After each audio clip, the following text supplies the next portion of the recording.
এনেকৈয়ে আমাৰ train journey আৰম্ভ হ'ল আৰু আমি এখনৰ পিছত আন এখনকৈ ঠাইবোৰ পাৰ হৈ গন্তব্য স্থানলৈকে আগবাঢ়ি গৈ থাকিলোঁ। ট্ৰেইনেৰে গৈ থকা সময়ত অৱশ্যে এটা কথা মন কৰিছিলোঁ যে মেলবৰ্ণৰ বাহিৰৰ ঠাইবিলাকৰ কিন্তু আমাৰ ঠাইবিলাকৰ লগত বহুতো সামঞ্জস্য আছে। কাৰণ কিয়নো এই বাহিৰৰ ঠাইবিলাকত বহুতো গছ গছনিৰে ভৰা, প্ৰাকৃতিক সৌন্দৰ্যৰে ভৰা বহুত ধুনীয়া ধুনীয়া ঠাই আমি ট্ৰেইনৰ খিৰিকীৰে দেখিবলৈ পাইছিলোঁ। তো সঁচাকৈয়ে এটা বহুতেই ভাল লগা অভিজ্ঞতা আছিলে।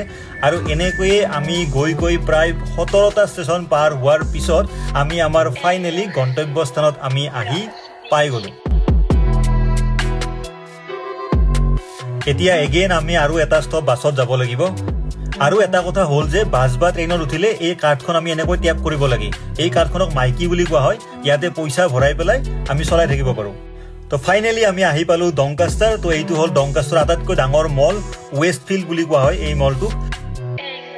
এই মলটো